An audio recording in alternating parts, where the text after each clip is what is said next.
Hello दोस्तों, आप लोग कैसे होंगे। आशा करता हूँ अच्छे होंगे, स्वस्थ होंगे, मस्त होंगे, खुशहाल होंगे। आज बिजनेस स्कूल बुक का अध्याय दूसरा, अमीर बनने के बहुत से तरीके हैं। क्या आप मुझे अमीर बनना सिखा सकते हैं? मैंने अपने टीचर से पूछा। नहीं, मेरे बायोलॉजी के टीचर ने जवाब दिया, मेरा काम है ग्रेजुएट बनने में तुम्हारी मदद करना ताकि तुम्हें अच्छी नौकरी मिल सके। परंतु अगर मैं नौकरी नहीं करना चाहूँ, अगर मैं अमीर बनना चाहूँ। मैंने पूछा, तुम अमीर क्यों बनना चाहते हो? टीचर ने पूछा, क्योंकि मैं स्वतंत्र होना चाहता हूँ। मैं जो करना चाहता हूँ उसे करने के लिए मैं पर्याप्त धन और समय चाहता हूँ। मैं अपनी सारी ज़िंदगी किसी का कर्मचारी नहीं बनना चाहता। मैं यह नहीं चाहता कि मेरे जीवन में सपने मेरी तनख्वाह के हिसाब से तय हो। यह बकवास है। तुम आलसी अमीरों के जीवन के सपने देख रहे हो। अगर तुम्हारे अच्छे नंबर नहीं आएंगे और तुम्हें अच्छी तनख्वाह वाली नौकरी नहीं मिलेगी तो तुम अमीर नहीं बन सकते। टीचर ने कहा, अब अपने मेढक के पास जाओ। अपनी दूसरी पुस्तकों और शैक्षणिक कार्यक्रमों में मैंने अक्सर 3 तरह की शिक्षाओं का उल्लेख किया है जो जीवन में वित्तीय रूप से सफल होने के लिए आवश्यक है। स्कॉलस्टिक या अकादमिक, प्रोफेशनल और फाइनेंशियल शिक्षा। स्कॉलस्टिक या अकादमिक शिक्षा, यह शिक्षा हमें पढ़ना, लिखना और गणित करना सिखाती है। यह बहुत ही महत्वपूर्ण शिक्षा है, खासकर आज की दुनिया में। व्यक्तिगत रूप से मैं इस दिशा में बहुत योग्य साबित नहीं हुआ। मैं अपने अधिकांश जीवन में सी स्टूडेंट रहा क्योंकि मेरी उन बातों में रुचि नहीं थी जो पढ़ाई जाती थी। मैं बहुत धीमे पढ़ता हूँ और मैं अच्छा नहीं लिखता हूँ। हालांकि पढ़ने की मेरी गति कम है, परंतु मैं बहुत अधिक पढ़ता हूँ। बस पढ़ने की मेरी गति कम है और मुझे अक्सर एक पुस्तक को 2 या 3 बार पढ़ना पड़ता है, तब जाकर मैं उसे समझ पाता हूँ। मैं एक खराब लेखक भी हूँ, हालांकि मैं फिर भी लिखता रहता हूँ।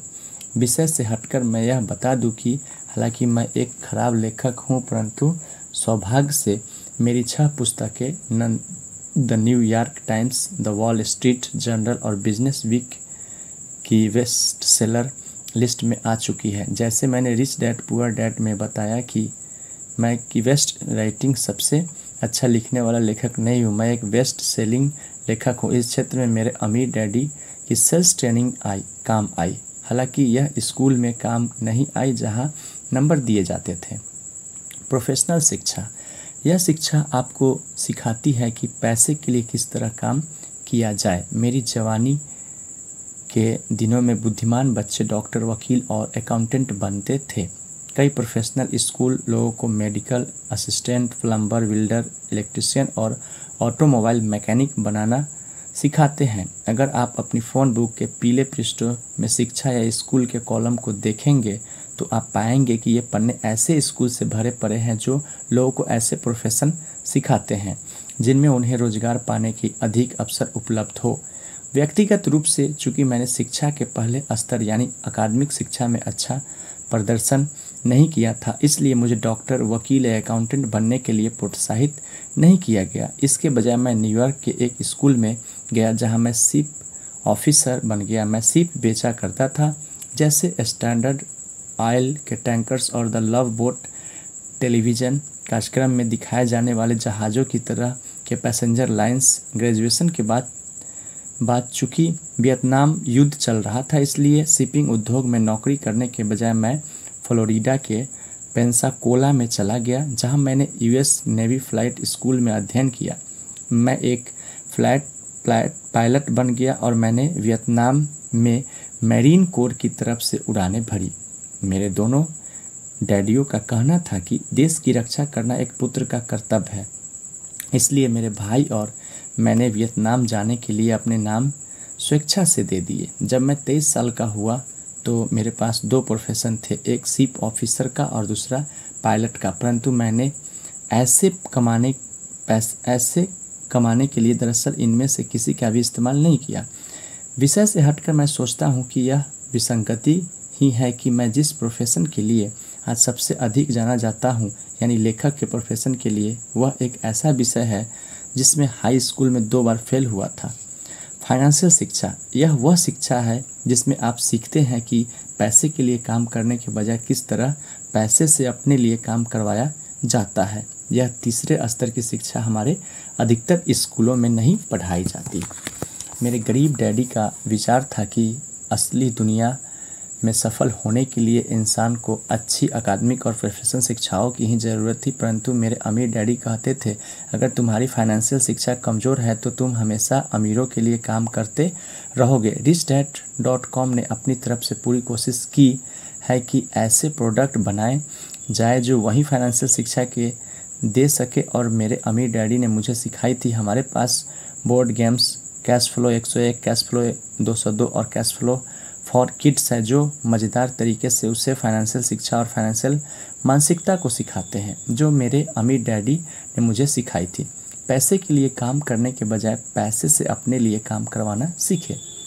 एक फाइनेंशियल विपत्ति। मेरे विचार से अमेरिका और कई पश्चिमी देशों में एक फाइनेंशियल विपत्ति आने वाली है। एक फाइनेंशियल विपत्ति जिसका कारण यह है कि हमारी शिक्षा का सिस्टम विद्यार्थियों को पर्याप्त यथार्थवादी फाइनेंशियल शिक्षा नहीं देता है। जैसा हम सभी दुर्भाग्य से जानते हैं कि हमें स्कूल में ज़्यादा फाइनेंशियल शिक्षा नहीं मिली, और मेरे विचार से यह जीवन की एक बहुत महत्वपूर्ण योग्यता है कि पैसे को किस तरह से संभाला जाए और उसका कैसे निवेश किया जाए। हाल ही में हमने करोड़ों लोगों को स्टॉक मार्केट में खरबों डॉलर गंवाते हुए देखा। निकट भविष्य में मैं एक फाइनेंशियल विपत्ति की भविष्यवाणी कर सकता हूं, क्योंकि 1950 के बाद पैदा होने वाले लाखों करोड़ों लोगों के पास रिटायरमेंट के लिए पर्याप्त धन नहीं होगा, रिटायरमेंट के लिए पैसा नहीं होगा। और इससे भी महत्वपूर्ण बात यह है कि लोगों के पास मेडिकल केयर के लिए पैसा नहीं होगा। मैं अक्सर फाइनेंशियल सलाहकारों को यह कहते हुए सुनता हूँ, रिटायरमेंट के बाद आपके जीवन के खर्च कम हो जाते हैं। यह फाइनेंशियल सलाहकार अक्सर आपको यह बताते हुए रिटायरमेंट के बाद भले ही आपके जीवन के खर्च कम हो जाए, परंतु आपके मेडिकल खर्च बढ़ जाते हैं। मेरे गरीब डैडी सोचते थे कि अक्सर सरकार को उन लोगों का ध्यान रखना चाहिए जिनके पास पैसा नहीं है। हालांकि मैं दिल से उनकी बात से सहमत हूँ, परंतु मेरा फाइनेंशियल मस्तिष्क अक्सर सोचता है कि सरकार किस तरह लाखों लोगों की मदद कर पाएगी जिन्हें जीवन में अन्य खर्चों के साथ साथ मेडिकल खर्च की जल्द ही ज़रूरत होगी। 2010 तक 83 मिलियन बेबी बूमर्स की पहली खेप रिटायर होना शुरू हुई थी। मैं एक सवाल पूछना चाहता हूं कि जब उनकी नौकरी के दिन समाप्त हो जाएंगे तो इनमें से कितने के पास शेष जीवन के लिए पर्याप्त धन होगा, और अगर इन जीवित रहने के लिए अरबों डॉलर की ज़रूरत होगी तो क्या दुनिया के युवा लोग बूढ़ों का खर्च उठाने के इच्छुक होंगे। मेरे विचार से यह अनिवार्य है कि हमारे स्कूल सिस्टम जितनी जल्दी हो सके फाइनेंशियल शिक्षा पढ़ाने शुरू कर दे। अपने धन को किस तरह संभाला जाए और उसका निवेश किस तरह किया जाए, यह जानना निश्चित रूप से उतना ही महत्वपूर्ण है जितना कि यह जानना कि मेढक का डिसेक्शन किस तरह से किया जाए। एक व्यक्तिगत टिप्पणी। मेरी पत्नी और मैं जीवन में जल्द ही रिटायर हो गए, बिना नौकरी, बिना सरकारी सहायता, बिना स्टॉक बना म्यूचुअल फंड के। हमने स्टॉक या म्यूचुअल फंड क्यों नहीं लिए? इसका कारण यह है कि हमारे लिए वे बहुत जोखिम भरे निवेश हैं। मेरे विचार से म्यूचुअल फंड सबसे जोखिम भरे निवेश होते हैं, परंतु अगर आपके पास कोई औपचारिक फाइनेंशियल शिक्षा और अनुभव नहीं हो तो वे अच्छे निवेश हैं।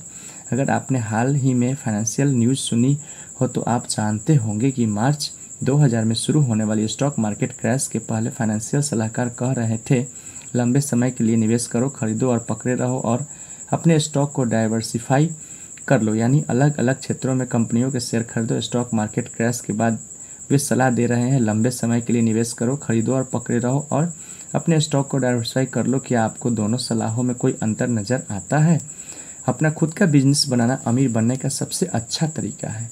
जब आप बिजनेस बना ले और आपके पास अच्छा कैश फ्लो आने लगे तो फिर आप दूसरी संपत्ति में निवेश करना शुरू कर सकते हैं। अगर आपके पास अच्छी फाइनेंशियल शिक्षा नहीं है तो आप अधिकतर फाइनेंशियल सलाहकारों की बात मान सकते हैं, यानी बचत करो, म्यूचुअल फंड खरीदो, लंबे समय के लिए निवेश करो और डाइवर्सिफाई कर लो। परंतु अगर आपके पास सुदृढ़ फाइनेंशियल शिक्षा है तो आप इस जोखिम भरी सलाह पर नहीं चलेंगे। इसके बजाय आप वह कर सकते हैं जिसकी सलाह मेरे अमीर डैडी ने मुझे दी थी, यानी पहले अपना बिजनेस बनाओ। उन्होंने कहा था अपना खुद का बिजनेस बनाना अमीर बनने का सबसे अच्छा तरीका है। अमीर डैडी ने यह भी कहा था, जब आप अपना बिजनेस बना ले और आपके पास अच्छा कैश फ्लो आने लगे तो आप दूसरी संपत्तियों में निवेश कर सकते हैं। अमीर बनने के दूसरे तरीके। अमीर डैडी कहते थे, चूँकि बहुत से लोग के पास पर्याप्त फाइनेंशियल शिक्षा नहीं है, इसलिए वे बिजनेस नेटवर्क बनाने के बजाय अमीर बनने के कई दूसरे रोचक तरीके ढूंढ लेते हैं।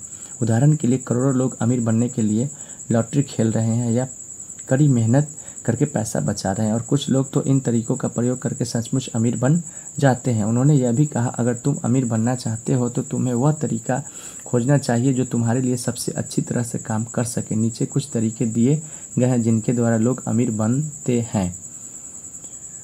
आप किसी के पैसे के लिए उससे शादी करके अमीर बन सकते हैं। यह अमीर बनने का बहुत लोकप्रिय तरीका है, परंतु मेरे अमीर डैडी कहा करते थे, तुम जानते हो किस तरह के लोग पैसे के लिए शादी करते हैं? आप बदमाश बनकर अमीर बन सकते हैं। अमीर डैडी कहते थे, बदमाश बनने के साथ समस्या यह है कि आपको दूसरे बदमाशों के साथ काम करना पड़ता है। ज़्यादातर बिजनेस विश्वास पर टिका होता है, परंतु जब आपके पार्टनर बदमाश होंगे तो आप किस तरह से उन पर भरोसा करेंगे? उन्होंने यह भी कहा, अगर आप ईमानदार हैं तो आप बिजनेस में कोई ईमानदार गलती करे तो ज़्यादातर लोग समझ जाएंगे और आपको दूसरा मौका देंगे। इसके अलावा अगर आप अपनी गलतियों को सीखेंगे तो आप पहले से अच्छे बिजनेसमैन बन जाएंगे, परंतु अगर आप बदमाश हैं तो आप कोई गलती करते हैं तो या तो आप जेल जाएंगे या फिर आपके पार्टनर आपको अपने बेहतरीन तरीक़ों से उस गलती की सज़ा देंगे।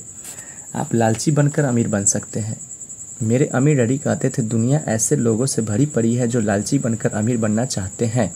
लालची अमीर लोग सबसे अधिक आलोचना के पात्र होते हैं। 2000 के स्टॉक मार्केट क्रैश के बाद दुनिया ने उन कंपनियों की कहानियां चटकारे लेकर पढ़ी जिन्होंने अपने वित्तीय रिकॉर्ड तोड़ मरोड़ कर बताए थे। उन सीईओ के किस्से पढ़े जिन्होंने निवेशकों से झूठ बोला था। उन अंदर की जानकारी रखने वाले लोगों के बारे में पढ़ा जिन्होंने गैर कानूनी ढंग से शेयर बेचे थे, और कंपनी के अफसरों के बारे में भी लेख पढ़े जिन्होंने अपने कर्मचारियों को कंपनी के शेयर खरीदने को कहा था जबकि वे खुद अपने शेयर बेच रहे थे। उन्होंने महीनों तक समाचारों में एनरॉल, वर्ल्डकॉम, ऑथर, एडर्सन और वॉल स्ट्रीट विश्लेषकों के लीडर्स के बारे में कहानियां आती रहती जिन्होंने झूठ बोला था, धोखा दिया था और चोरी की थी। दूसरे शब्दों में, इन अमीर लालची लोगों के से कुछ इतने लालची थे कि उन्होंने कानून तोड़ दिया और वे बदमाश बन गए। 21वीं सदी से पहले कुछ सालों ने लालच, भ्रष्टाचार और नैतिक मार्गदर्शन के अभाव के कुछ सबसे बुरे उदाहरण प्रस्तुत किए और यह सिद्ध किया कि बदमाश लोग सिर्फ वही नहीं होते जो मादक द्रव्यों का कारोबार करते हैं, नकाब पहनते हैं और बैंक लूटते हैं। आप सस्ते बनकर भी अमीर बन सकते हैं। अमीर डैडी कहते थे, सस्ते बनकर अमीर बनने की कोशिश करना सबसे लोकप्रिय तरीका है। इसे आगे स्पष्ट करते हुए उन्होंने कहा, जो लोग सस्ते बनकर अमीर बनने की कोशिश करते हैं वे अक्सर अपनी आमदनी से कम खर्च में गुजारा करने की कोशिश करते हैं, बजाय इसके लिए कि वे अपने आमदनी बढ़ाने के तरीके खोजें। उन्होंने यह भी कहा, सस्ते बनकर अमीर बनने के साथ समस्या यह है कि अंत में आप सस्ते ही बने रहते हैं। हम सबने उन लोगों की कहानियाँ सुनी हैं जिन्होंने पूरी ज़िंदगी पैसा इकट्ठा करने में, पाई बचाने में, सेल में सामान खरीदने में गुजार दी है, इसलिए ताकि उनके पास बहुत सारा पैसा इकट्ठा हो जाए, परंतु हालांकि उनके पास काफ़ी पैसा है फिर भी सचमुच गरीब आदमी की तरह ही गरीबों में रहते हैं। मेरे अमीर डैडी को इस बात में बहुत कम समझदारी दिखी कि काफ़ी पैसा पास में होने के बावजूद कोई आदमी गरीबों की तरह रहे। अमीर डैडी का एक मात्र मित्र था जो जीवन भर सस्ती ज़िंदगी जिया। उसने धीरे धीरे पैसा जोड़ भी लिया क्योंकि उसने न्यूनतम आवश्यकताओं के अलावा किसी चीज़ पर खर्च नहीं किया। दुखद बात यह थी कि उसके तीनों बच्चे अब जब बड़े हुए तो वे विरासत में धन हासिल करने के लिए लालायित थे और उसके मरने का रास्ता देख रहे थे। उसकी मौत के बाद उसके तीनों बच्चों ने ज़िंदगी भर सस्ते बने रहने की भरपाई की और उसके पूरे पैसे को 3 साल से कम समय में उड़ा डाला। सारा पैसा खत्म हो गया और उसके बच्चे आज उतने ही गरीब हैं जितने कि उनके डैडी थे, हालांकि उनके पास अभी कभी बहुत पैसा था। मेरे अमीर डैडी के हिसाब से जो लोग पैसा इकट्ठा करने के बावजूद गरीबों की तरह रहते हैं वे पैसे की पूजा करते हैं और पैसे को अपना मालिक बना लेते हैं, बजाय इसके लिए कि वे पैसे के मालिक बनना सीखें। आप कड़ी मेहनत से अमीर बन सकते हैं। अमीर डैडी के अनुसार कड़ी मेहनत से अमीर बनने के साथ दिक्कत यह है कि कड़ी मेहनत करने वाले लोगों को अक्सर अपने धन और जीवन का आनंद लेने में मुश्किल आती है। दूसरे शब्दों में वे सिर्फ कड़ी मेहनत ही कर सकते हैं, वे यह नहीं जान पाते कि ज़िंदगी का आनंद कैसे लिया जाता है। बड़ी आमदनी के लिए कड़ी मेहनत। अमीर डैडी ने अपने पुत्र और मुझे यह भी सिखाया कि कई लोग गलत तरह की आमदनी के लिए कड़ी मेहनत करते हैं। उन्होंने कहा, जो लोग धन के लिए शारीरिक रूप से कड़ी मेहनत करते हैं वे अक्सर गलत तरह की आमदनी के लिए कड़ी मेहनत कर रहे हैं, क्योंकि कड़ी मेहनत से हासिल होने वाला आमदनी पर सबसे ज़्यादा टैक्स लगता है। जो लोग गलत तरह की आमदनी के लिए काम करते हैं वे अक्सर ज़्यादा मेहनत करते हैं ताकि उन पर ज़्यादा से ज़्यादा टैक्स लग सके। मेरे अमीर डैडी के हिसाब से यह फाइनेंशियल समझदारी नहीं थी कि ऐसी आमदनी के लिए ज़्यादा से ज़्यादा मेहनत की जाए जिस पर ज़्यादा से ज़्यादा टैक्स लगे। अधिकतर नौकरी पेशा लोग सबसे ऊंची दर पर टैक्स देते हैं। इसके अलावा जिन लोगों को सबसे कम मिलता है वे अक्सर सबसे ज़्यादा प्रतिशत टैक्स देते हैं। बचपन में ही मेरे अमीर डैडी ने मुझे सिखा दिया था कि आमदनी एक ही तरह की नहीं होती। उन्होंने कहा, आमदनी दो तरह की होती है, अच्छी आमदनी और बुरी आमदनी। इस पुस्तक में आप जानेंगे कि किस तरह की आमदनी के लिए कड़ी मेहनत की जाए ताकि आप ज़्यादा से ज़्यादा कमाएं परंतु उस पर कम से कम टैक्स दें। अमीर डैडी ने अपने पुत्र और मुझे यह भी बताया कि कई लोग ज़िंदगी भर कड़ी मेहनत करते हैं परंतु अंत में उनके पास अपनी कड़ी मेहनत के बदले में दिखाने के लिए कुछ नहीं होता। इस पुस्तक में आप यह जानेंगे कि आप किस तरह कुछ साल तक कड़ी मेहनत करें परंतु अंततः आपके पास चुनने के लिए यह विकल्प हो कि अब आप कभी पैसे के लिए काम नहीं करेंगे। आप अत्यधिक स्मार्ट, प्रतिभाशाली, आकर्षक या गुणी होकर अमीर बन सकते हैं। टाइगर वुड्स अत्यंत प्रतिभाशाली गोल्फर के एक उदाहरण है। एक गोल्फर जिन्होंने अपनी प्रतिभा को विकसित करने में कई साल लगाए परंतु प्रतिभाशाली, स्मार्ट या गुणी होना अमीर बनने की गारंटी नहीं है। अमीर डैडी कहते थे, दुनिया में ऐसे प्रतिभाशाली लोगों से भरी पड़ी है जो कभी अमीर नहीं बन पाते। हॉलीवुड में ही देख लो, वहाँ पर आपको कई सुंदर, आकर्षक और प्रतिभाशाली एक्टर मिलेंगी जिनकी आमदनी ज़्यादातर लोगों से कम है। आंकड़ों से यह भी पता चलता है कि 65% प्रोफेशनल एथलीट अपना कैरियर समाप्त होने के 5 साल बाद तक दिवालिया हो जाते हैं। पैसे की दुनिया में अमीर बनने के लिए ईश्वर द्वारा आपको दिए गए दिमाग, प्रतिभा या सुंदरता जैसे गुण ही आपकी काफ़ी नहीं है, आपको इससे अधिक की आवश्यकता होती है। आप किस्मत के सहारे अमीर बन सकते हैं। किस्मत के सहारे अमीर बनने की कोशिश करना लगभग उतना ही लोकप्रिय है जितना कि सबसे सस्ते बनकर अमीर बनने की कोशिश करना है। जैसा हम में से ज़्यादातर लोग जानते हैं, करोड़ों लोग लॉटरी रेस के घोड़े, कैसीनो और खेलों पर अरबों डॉलर, शायद अरबों खरबों डॉलर दांव पर लगाते हैं और सभी यह उम्मीद करते हैं कि किस्मत उन पर मेहरबान होकर उन्हें अमीर बना देगी। जैसा हम सभी जानते हैं कि एक ही व्यक्ति खुशकिस्मत होगा जबकि हजारों या लाखों लोग बदकिस्मत होंगे। अध्ययनों से यह भी पता चलता है कि अधिकतर लॉटरी जीतने वाले ढेर सारी दौलत जीतने के बाद भी दिवालिया हो जाते हैं। हालांकि जो दौलत उन्होंने जीती थी वह इतनी अधिक थी कि उसे कमाने के लिए उन्हें 5 जन्म लेने पड़ते। इसलिए 1-2 बार खुशकिस्मत हो जाने का यह मतलब नहीं है कि आप अपनी संपत्ति को अपने पास रख पाएंगे। आप पैतृक संपत्ति के मालिक बनकर अमीर बन सकते हैं। जब हम 20 साल के होते हैं तो आम तौर पर हमें यह मालूम हो जाता है कि विरासत में क्या मिलने वाला है। अगर आप यह जानते हो कि आपको ज़्यादा कुछ नहीं मिलने वाला है तो स्पष्ट रूप से आपको अमीर बनने का कोई दूसरा तरीका ढूंढ लेना चाहिए। आप निवेश करके अमीर बन सकते हैं। मुझे अक्सर जो शिकायतें सुनने को मिलती है उनमें से एक यह है कि निवेश करने के लिए पहले आपके पास धन होना चाहिए। ज़्यादातर मामलों में यह बात सही है।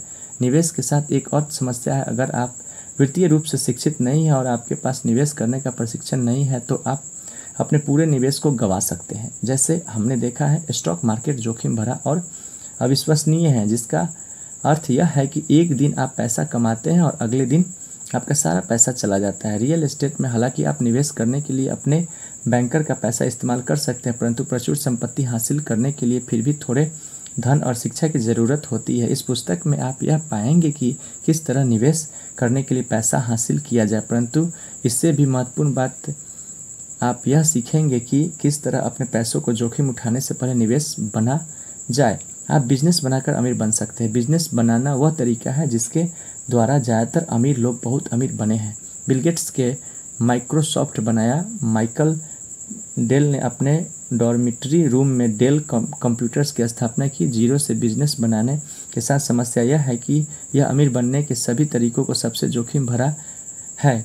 फ्रेंचाइजी खरीदना जो कम जोखिम भरा है, बहुत महंगा हो सकता है। जाने माने फ्रेंचाइजी को खरीदने की कीमत $1 लाख से $15 लाख के बीच हो सकती है और इसमें सिर्फ फ्रेंचाइजी के अधिकार ही शामिल है। शुरुआती फीस के बाद ट्रेनिंग, एडवर्टाइजिंग और समर्थन के लिए आपको हर महीने कंपनी हेडक्वार्टर को भुगतान करना होगा। इसके अलावा यह समर्थन भी इस बात की कोई गारंटी नहीं देता कि आप प्रचुर संपत्ति कमा ही लेंगे। कई बार आदमी को अपने फ्रेंचाइजर या कंपनी हेडक्वार्टर को भुगतान करना ही होता है, भले ही उसकी व्यक्तिगत फ्रेंचाइजी घाटे में चल रहा हो। हालांकि फ्रेंचाइजी खरीदना जीरो से अपना खुद का बिजनेस शुरू करने से कम जोखिम भरा है, परंतु आंकड़े बताते हैं कि 1/3 फ्रेंचाइजी अंततः दिवालिया हो जाते हैं। बड़े बिजनेस मालिकों और छोटे बिजनेस मालिकों के बीच का अंतर। अमीर बनने के 11वें तरीके पर आगे बढ़ने से पहले मैं यह बताना चाहता हूं कि छोटे बिजनेस मालिक और बड़े बिजनेस मालिक में क्या अंतर होता है। अंतर यह होता है कि बड़े बिजनेस मालिक नेटवर्क बनाते हैं। दुनिया छोटे बिजनेस मालिकों से भरी पड़ी है जो रेस्तरां बनाते हैं। एक अकेले रेस्तरां के मालिक और मैकडॉनल्ड्स के संस्थापक रे क्रॉक में यह अंतर है कि मैकडॉनल्ड्स हैमबर्गर रेस्तरां का नेटवर्क है जिसमें फ्रेंचाइजी नेटवर्क के नाम से जाना जाता है। इस अंतर का एक और उदाहरण टेलीविज़न रिपेयर शॉप के बिजनेस मालिक और ट्रेड ट्रेनर के बीच का अंतर है जिन्होंने CNN यानी केबल न्यूज नेटवर्क बनाया। एक बार फिर नेटवर्क शब्द पर ध्यान दें। असली बात यह है कि छोटे बिजनेस मालिक और बड़े बिजनेस मालिक के बीच अंतर उनके नेटवर्क के आकार का होता है। हालांकि कई छोटे बिजनेस मालिक अपने बिजनेस के मालिक होते हैं, परंतु बहुत कम बिजनेस मालिक नेटवर्क बनाते हैं। आसान शब्दों में कहा जाए तो बिजनेस नेटवर्क बनाकर ही दुनिया के सबसे अमीर लोग अमीर बनते हैं। अमीर बनने का 11वां तरीका, आप नेटवर्क मार्केटिंग बिजनेस बना सकते हैं। मैंने नेटवर्क मार्केटिंग बिजनेस को 11वें नंबर पर इसलिए रखा और इसे अमीर बनने के बाकी तरीकों से अलग इसलिए रखा क्योंकि यह संपत्ति हासिल करने का बहुत ही नया और क्रांतिकारी तरीका है। अगर आप अमीर बनने के पहले 10 तरीकों पर उड़ती हुई निगाह डालें तो आप पाएंगे कि इनका दृष्टिकोण आत्म केंद्रित है, यानी इन सभी के इंसान खुद अमीर बनता है। दूसरे शब्दों में यह एक लालची आदमी का दृष्टिकोण है। उदाहरण के तौर पर वह आदमी जो रास्ता बनकर अमीर बनने की कोशिश करता है उसका पूरा ध्यान सिर्फ खुद के अमीर बनने पर होता है और शायद अपने परिवार और दोस्तों के अमीर बनने पर भी। जो पैसे के लिए शादी करता है वह निश्चित रूप से अपने खुद के लिए पैसा हासिल करने की ताकत में रहता है। बड़ा बिजनेस भी कुछ चुनिंदा लोगों को ही अमीर बनने पर अपना ध्यान केंद्रित करता है। जब फ्रेंचाइजी आए तो उन्होंने अधिक लोगों के लिए यह संभव बनाया कि वे बिजनेस मालिक बन सके और संपत्ति की हिस्सेदारी कर सके, परंतु ज़्यादातर मामले में फ्रेंचाइजी केवल उन्हीं लोगों को मिल सकते हैं जिनके पास फ्रेंचाइजी खरीदने के लिए पैसे हैं। और जैसा मैंने पहले ही कहा है, आज की तारीख में मैकडॉनल्ड्स फ्रेंचाइजी की कीमत $10 लाख है। बहरहाल मैं यह नहीं कह रहा हूँ कि ये लोग बुरे या लालची हैं, मेरे सिर्फ इतना कह रहा हूँ कि अधिकतर मामले में फोकस बहुत से लोगों के अमीर बनने पर नहीं है, फोकस सिर्फ एक व्यक्ति के अमीर बनने पर है। नेटवर्क मार्केटिंग बिजनेस संपत्ति हासिल करने का एक नया और क्रांतिकारी तरीका है। मैंने नेटवर्क मार्केटिंग को अमीर बनने के 11वें तरीके के रूप में इसलिए रखा क्योंकि यह एक क्रांतिकारी नया तरीका है जो संपत्ति को हर उस आदमी के साथ बांटना चाहता है जो सचमुच प्रचुर संपत्ति हासिल करना चाहता है। नेटवर्क मार्केटिंग सिस्टम इस तरह से बनाया गया कि कोई भी आदमी इस संपत्ति में हिस्सेदारी कर सकता है। नेटवर्क मार्केटिंग सिस्टम, जिसे मैं अक्सर व्यक्तिगत फ्रेंचाइजी का एक दृश्य बड़ा बिजनेस नेटवर्क कहता हूँ, मेरे विचार से पैसे कमाने का बहुत ही प्रजातांत्रिक तरीका है। यह सिस्टम हर उस आदमी के लिए खुला है जिसमें आगे बढ़ने की इच्छा है, संकल्प है और लगन है। यह सिस्टम इस बात की सचमुच परवाह नहीं करती कि आप किस कॉलेज में पढ़े हैं और या आप कॉलेज में पढ़े भी हैं या नहीं, या आप आज कितना धन कमा रहे हैं, आपकी जाति या लिंग क्या है, आप कितने आकर्षक हैं, आपके माता पिता क्या हैं, या आप कितने लोकप्रिय हैं। ज़्यादातर नेटवर्क मार्केटिंग कंपनियां मूलभूत रूप से सिर्फ इस बात की परवाह करती है कि आप सीखने के लिए, बदलने और विकास करने के लिए कितने इच्छुक हैं। और जब आप बिजनेस मालिक बनना सीखते हैं तो आप अपने आप में वो हौसला है कि आप राह में आने वाली मुश्किलों से नहीं घबराते हैं। हाल ही में मैंने एक बहुत प्रसिद्ध और अमीर निवेशक की ऑडियो रिकॉर्डिंग सुनी जो एक प्रसिद्ध बिजनेस स्कूल में भाषण दे रहे थे। मैं उन स्कूल या उस निवेशक का नाम इसलिए नहीं बता रहा हूँ क्योंकि मैं जो कहने जा रहा हूँ वह उनके लिए बहुत अच्छी बात नहीं है। उन्होंने कहा था कि मैं लोगों को निवेश करना सिखाने में रुचि नहीं लेता। मैं जीवन में आगे बढ़ने में, गरीब लोगों की मदद करने में रुचि नहीं लेता। मैं सिर्फ यह चाहता हूँ कि आप जैसे बुद्धिमान लोगों के साथ इस प्रसिद्ध बिजनेस स्कूल में समय बिताऊं। हालांकि मैं व्यक्तिगत रूप से उनकी बातों से सहमत नहीं हूँ, परंतु मैं उनकी ईमानदारी की प्रशंसा करता हूँ। चूँकि मैंने अपना जीवन अपने अमीर डैडी के अमीर दोस्तों के बीच रहते हुए गुजारा है, इसलिए मैंने अक्सर इस तरह की बातें सुनी है। परंतु उन्होंने समझदारी से और धीरे से कहा गया था कि वे लोग सार्वजनिक चैरिटी कार्यक्रमों में जाते थे और लोकप्रिय परोपकारी कामों में दान भी देते थे, परंतु उनमें से कई ऐसे सिर्फ इसलिए करते थे ताकि उनमें सामाजिक सराहना और सम्मान मिले। उनकी निजी बातों में मैंने अक्सर उनके असली विचार सुने और वे विचार उस प्रसिद्ध निवेशक के उस प्रसिद्ध बिजनेस स्कूल में बोले गए विचार की तरह ही थी। स्पष्ट रूप से सभी अमीर लोगों का यह नज़रिया नहीं होता, परंतु मुझे लगातार हैरानी होती है कि कितने सारे अमीर और सफल लोग सिर्फ इसलिए अमीर और सफल हैं क्योंकि वे लालची हैं और उन्हें कम खुशकिस्मत लोगों की मदद करने में ज़रा भी रुचि नहीं है। एक बार फिर मैं यह कहना चाहूँगा कि सभी अमीर लोगों का यह नज़रिया नहीं होता, परंतु मैं जानता हूँ ऐसे अमीर लोग काफ़ी संख्या में है। हर एक के लिए संपत्ति। मेरे विचार से यह नए प्रकार का बिजनेस नेटवर्क मार्केटिंग बिजनेस से क्रांति है, सिर्फ इसलिए क्योंकि इतिहास में पहली बार अब हर एक के लिए संभव है कि वह संपत्ति में हिस्सेदारी बन सके, जबकि अब तक यह चुनिंदा या खुशकिस्मत लोगों के लिए ही संभव था। मैं जानता हूं कि इस नए प्रकार के बिजनेस को लेकर कुछ विवाद है और बाकी बिजनेसों की तरह इस बिजनेस में भी कुछ लालची और बदमाश लोग घुस आते हैं जो इस बिजनेस के माध्यम से फटाफट अमीर बनना चाहते हैं। परंतु अगर आप पीछे हटकर इस नए प्रकार के बिजनेस की तरह देखें तो यह सामाजिक रूप से यह बहुत ही जिम्मेदारी सिस्टम है जो संपत्ति का न्यायोचित बंटवारा करता है। नेटवर्क मार्केटिंग बिजनेस लालची लोगों के लिए अच्छा बिजनेस नहीं है।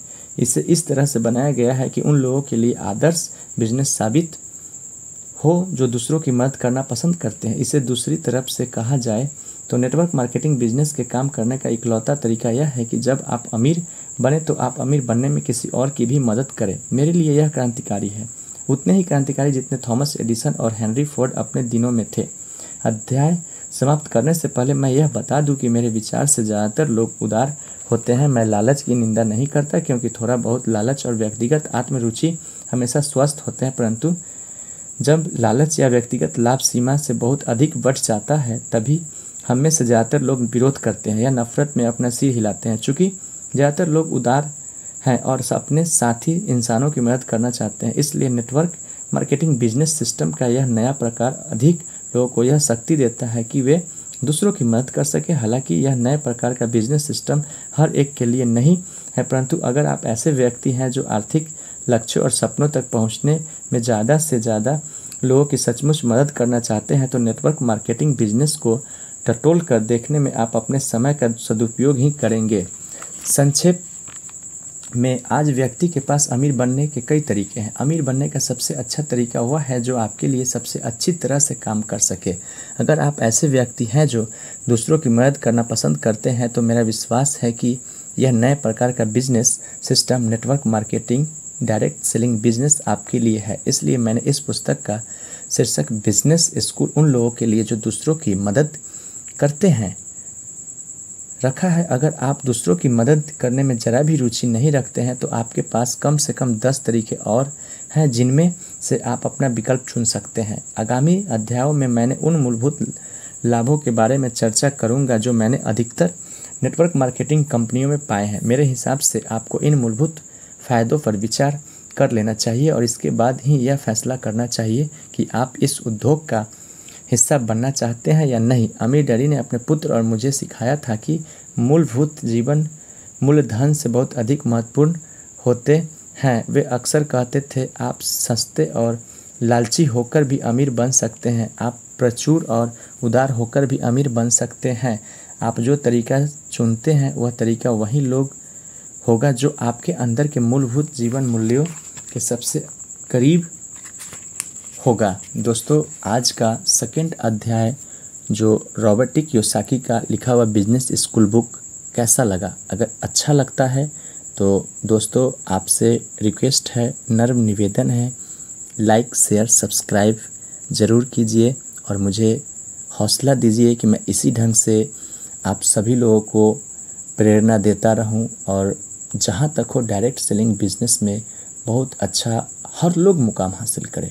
जितने भी मेरी ऑडियो को सुने, जितने भी मेरे ऑडियो को देख रहे हैं, उनको प्लीज़ रिक्वेस्ट है कि आप लोग ज़्यादा से ज़्यादा लाइक शेयर सब्सक्राइब कीजिए और शेयर भी कीजिए ऑडियो वीडियो को, और सभी लोगों को ये चीज़ सेंड करके बताइए कि वाकई में ये बिजनेस स्कूल बुक रोचक है, रोमांचक है। अगर इस ढंग से कोई भी व्यक्ति फॉलो करेगा तो उसके जीवन में 100% खुशियाँ आएगा और वो 100% सक्सेस होगा। जय भारत, जय हिंद।